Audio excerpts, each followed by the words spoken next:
Hola, ¿qué tal? Buenos días. Gracias por la invitación. Pero no, por favor, pero gracias a ti por acompañarnos verdaderamente. Oye, ¿qué tiempo hace en Ecuador? Porque te vemos muy abrigada. No, lo que ocurre es que estoy en una ciudad justamente de frío, que es Quito. Estamos como a 20 grados más o menos. Bueno, Dayan, yo me gustaría preguntarte lo primero, ¿en qué punto se encuentra la homofobia en la actualidad, en este caso en Ecuador? Bueno, la verdad es que sí estamos en un nivel alto. Recordemos que primero el presidente actual se va a retirar justamente porque estaba siendo destituido y buscó un mecanismo constitucional para disolver la asamblea y al mismo tiempo salir él, es decir, se llevó consigo la asamblea de Ecuador. Y bueno, en esas disyuntivas, esto se toma político justamente a partir de las malas acciones del actual gobierno. La inseguridad, los asesinatos en contra del ciudadano común han crecido terriblemente y en ese sentido nuestras poblaciones también se ven sumamente afectadas, ¿no? Entonces, por ello es que yo consideraría que de repente los niveles de discriminación, estigma, violencia y asesinatos son más altos en relación, por ejemplo, al año 2020. ¿No? Uh -huh. Bien, y todo esto, si lo enfocamos en el turismo, ¿cómo se podría entonces decir que se encuentra el turismo LGTBQ y plus y más? Ya no sé en Ecuador cómo le llaman, pero ¿cómo se encontraría entonces turísticamente hablando ese turismo, ¿no? En estos momentos en Ecuador con esto que me acabas de decir. Bueno, es obvio que ha afectado al turismo de forma general también. Primero y segundo, pues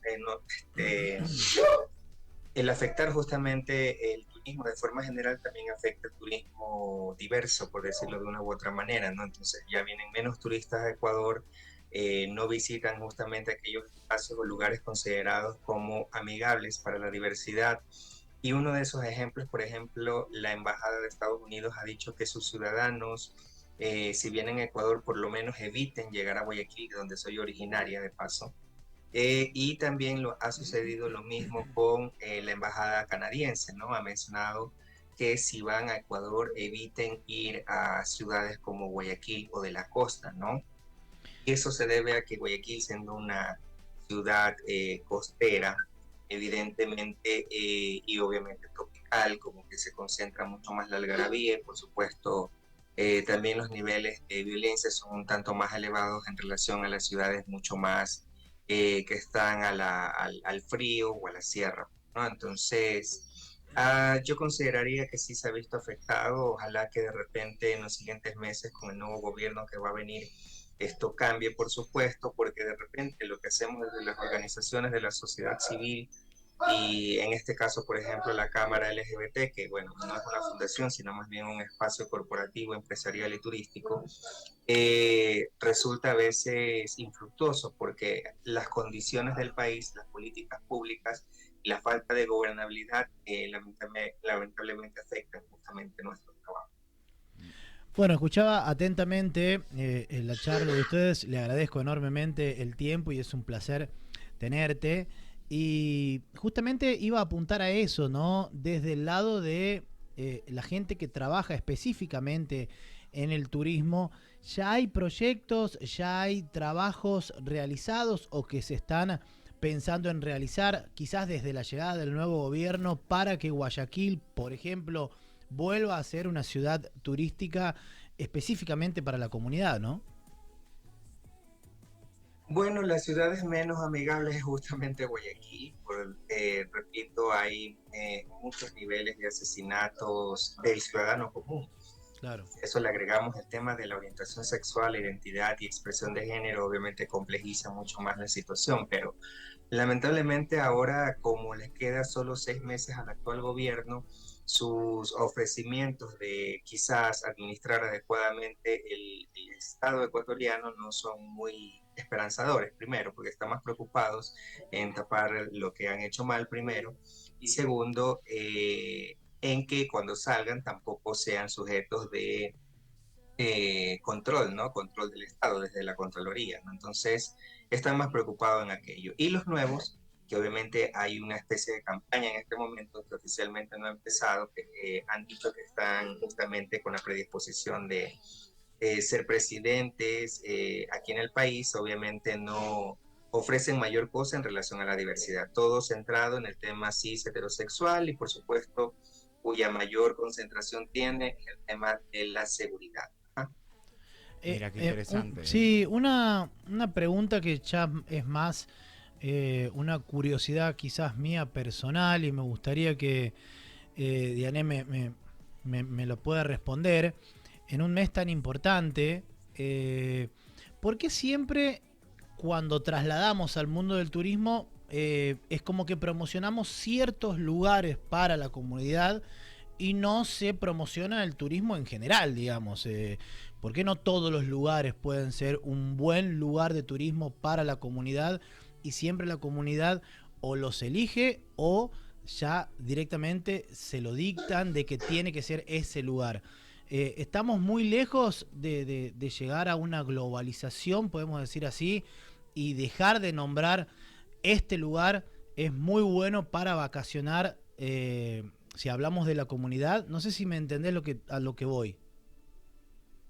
Sí, bueno, eso sucede porque nos encontramos en espacios distintos con distintas culturas, ¿no? Entonces, si tú, por ejemplo, aquí en Ecuador, estás aquí en la ciudad de Quito, que es la capital, y es mucho más abierto en el tema de diversidad, y eso es entendible primero porque capitales regularmente son mucho más abiertas a los temas del progreso. Segundo, es una ciudad turística también, muy turística diría yo, y eso permite que el extranjero, obviamente, que viene con este conocimiento mucho más progresivo de derechos humanos, obviamente se convierta en exigente ante los establecimientos y lugares a los que llega.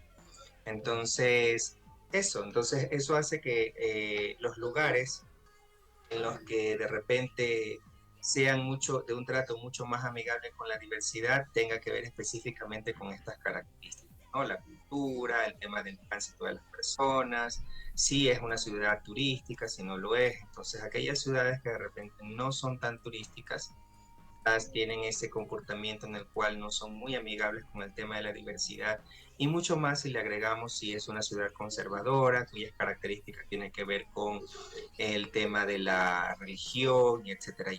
Pues, ¿no? Entonces todas esas problemáticas lamentablemente arrojan que una ciudad pueda ser identificada o un espacio o un lugar sea identificado como amigable o no amigable con la diversidad, cuando obviamente, a partir de lo que tú mismo mencionas, no debería de ser así, más bien deberían de ser todos los lugares Claro. inclusivos con el tema de la diversidad, pero lamentablemente no es así. Un ejemplo simple con el tema de las mujeres. Una mujer cis que de repente decide viajar a Oriente, debería evitarse en demasía, por ejemplo, ir a lugares en donde la mujer tiene que usar burka por completo, porque incluso hemos visto que hasta con turistas, algunos lugareños o incluso las políticas internas de ese país o ciudad exigen que todas las mujeres usen burka, ¿no? Entonces, obviamente, si hablamos de una americana, de una latina, jamás va a usar un burka porque eso es demasiado, primero es violento y segundo, como es, tiene que ver con la propia cultura del lugar. Entonces, si bien es cierto, uno está llegando a ese lugar,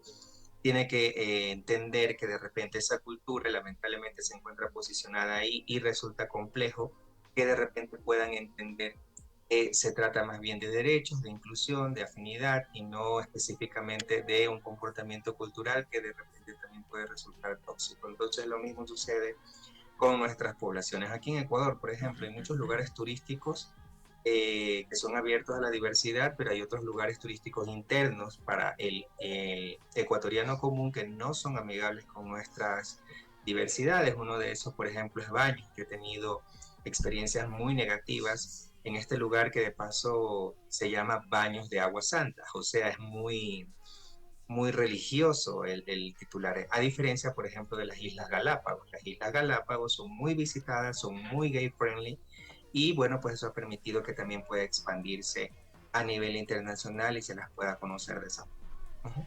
Bueno, pero está claro que Ecuador celebra el mes del orgullo con un enfoque y con un impacto turístico, pese a que es el país que en Latinoamérica lidera los asesinatos, porque desde el 2008 hasta el 2023 3.664 mujeres trans han sido asesinadas en el Ecuador, liderando así la tasa de muerte, ¿no?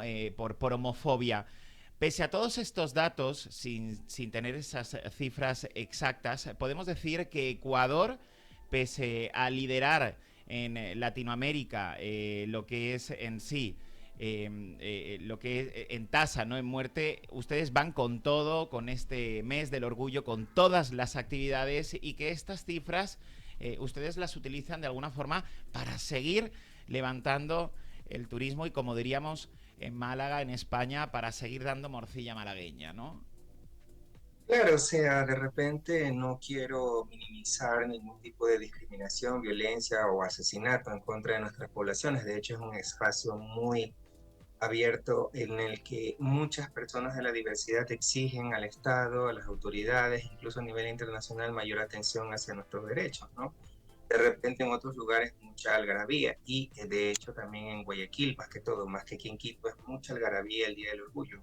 Repito, por sus características lugareñas, ¿no? Es una ciudad costera, es una ciudad, es un puerto tropical, etcétera, etcétera. Entonces, eso hace que justamente el comportamiento poblacional sea diferente al del resto de las ciudades, ¿no? Entonces, si bien es cierto, hay algunos que de repente salen con esa intención de celebrar, de disfrutar, y está muy bien, me parece. Nunca hay que obviar la intención también de la conmemoración en relación a los derechos logrados y las exigencias con respecto a los derechos que nos hace falta, sobre todo aquí en Ecuador. Siempre han sido esos tres objetivos, ¿no? Bien. Cómo es conmemorar, cómo es conmemorar, reclamar y exigir prácticamente los que no tenemos, ¿no? A diferencia también que hay otros, vuelvo a repetir, personas que de repente no están involucrados en el tema del activismo, pero que salen a celebrar, y creo que también están en su derecho con la finalidad de que todo esto sea un proceso pacífico de visibilidad y que por supuesto tenga que ver con la intención de mayor inclusión. Uh-huh. Bueno, también se está trabajando de muy buena forma, incluso me gustaría que nos comenten, porque se sabe que hay cupos laborales dentro del turismo para la comunidad. Si no me equivoco, se firmó un acuerdo hace poco. Bueno, también ese es un paso hacia adelante que deberíamos recalcar y remarcar también, ¿no?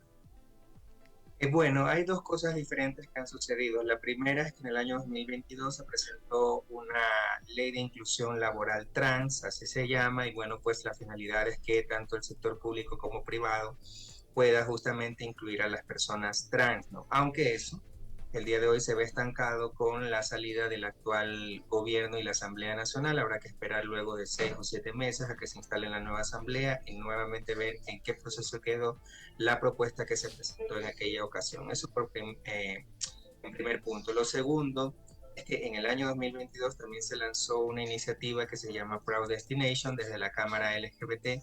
Si bien es cierto, no promueve espacios laborales, a diferencia de otro programa que tenemos, la finalidad era identificar lugares que son amigables con la diversidad. Y lo otro que sí tiene que ver específicamente con inclusión laboral desde las acciones afirmativas que realiza la Cámara de Comercio y Turismo de aquí de Ecuador es que se creó un portal, aparte también que hubo un submit en septiembre del 2022. Este portal se llama empleolgbt.com, que es justamente un portal en el que las empresas que son comprometidas con la diversidad publican sus vacantes con la intención de contratar, obviamente si cumple con el perfil, no solo a personas trans, sino a personas LGBT. Una especie de LinkedIn pequeño ecuatoriano que hemos creado, tampoco no con esas características tan, diría yo, tecnológicas, pero con la finalidad justamente de dar un servicio para las empresas primero, y segundo, la otra vía es que justamente las personas de la diversidad puedan publicar su hoja de vida, su currículum en este espacio que les permite justamente también tener la oportunidad de ser visibilizados por las empresas y de repente hacer incluso una conexión. Es un espacio prácticamente en que conectamos las empresas que tienen intenciones de inclusión y diversidad con aquellas personas de la diversidad que están buscando empleo sin discriminación. Yo creo en este caso que desde la Cámara de Comercio y Turismo de Ecuador están con todo, con este mes del orgullo que terminará el próximo 28, y desde luego queda claro que es un impacto el que se da turísticamente hablando para el lugar, ¿no? Para Ecuador, muy pero que muy importante, porque yo creo que vuestro objetivo es romper los datos que os mencionaba hasta ahora, ¿no? Y que verdaderamente todo el mundo sea más que amigable. Es decir, lo que ustedes, yo creo, no sé, están intentando hacer es que se respete a todo el mundo. El respeto es lo único que no se puede perder en esta vida, ¿no? ¿Cuál crees que va a ser, terminado este mes, el impacto turístico que este mes ha generado a Ecuador, y sobre todo, cuál es el balance que hace la Cámara de Comercio y Turismo de Ecuador? Bueno, nosotros estamos involucrados en el orgullo tanto de Guayaquil como de Quito. En el Guayaquil, de hecho, más de cabeza que el de Quito.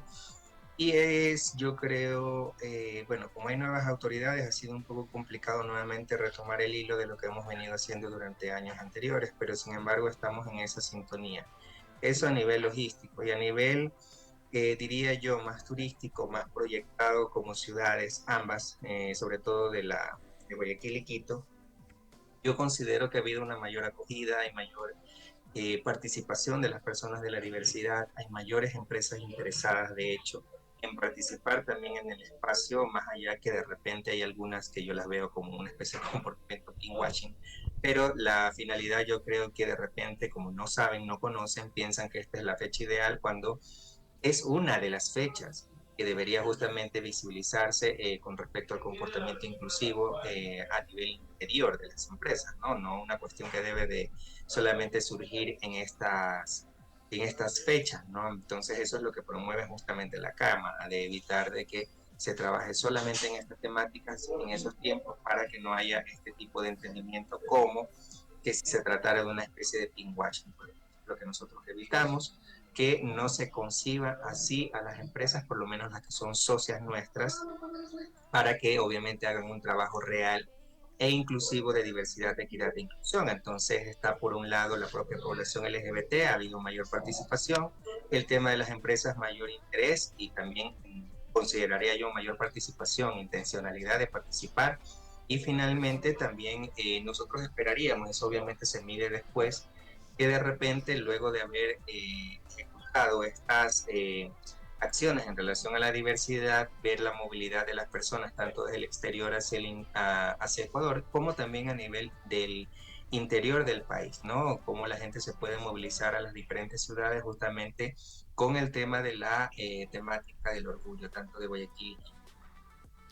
Dayan, yo por mi parte, para terminar, ¿no? Nos hablaba el compañero Augusto del cupo laboral trans, por ejemplo, ¿no? En Ecuador, y me ha hecho una cosita ruido. Tú, como CEO de la Cámara de Comercio y Turismo de Ecuador, te ocupas de que verdaderamente, turísticamente hablando, el cupo laboral trans tenga su lugar, tenga su espacio, y se pueda ya romper con toda esta homofobia absurda que tiene Ecuador. Bueno, yo considero que tiene que ver con un acompañamiento tanto de políticas públicas como también de cambio cultural, ¿no? Y para eso se requieren procesos que tengan que ver con especialistas para el cambio comportamental de forma masiva, ¿no? Entonces, eso de allí debería de ser implementado, por ejemplo, a partir de instituciones como la Subsecretaría de Diversidades aquí en Ecuador, el Consejo de Género para la Igualdad. Entonces, creo que más bien tiene que ver específicamente con estas cuestiones de la política pública, pero tiene que venir acompañado con procesos de cambio cultural, porque la cultura influye bastante. Podemos tener, yo qué sé, y de hecho Ecuador tiene una constitución rica, y diría yo, una de las pocas que reconoce la orientación sexual y la identidad de género, pero lamentablemente en materia ejecutiva, por decirlo así, en las leyes orgánicas y reglamentos, eso como que no existe. Entonces, todas esas dinámicas tienen que ver justamente con el tema de la cultura. Por ello debe venir tanto el tema de leyes con cultura encadenada. Dayen, un verdadero placer primero conocerte, que nos hayas regalado estos minutos. Seguramente vamos a seguir dialogando contigo para apoyar el crecimiento, ¿no?, del turismo en un mes muy importante, pero que no se tiene que terminar solamente en este mes. Así que gracias por el tiempo y bueno, será hasta la próxima, como siempre. Muchísimas gracias por la invitación. Gracias, Dayan. Que Te tengas mandamos excelente un beso día. grande, gracias. Gracias por tanto, de verdad, ¿eh?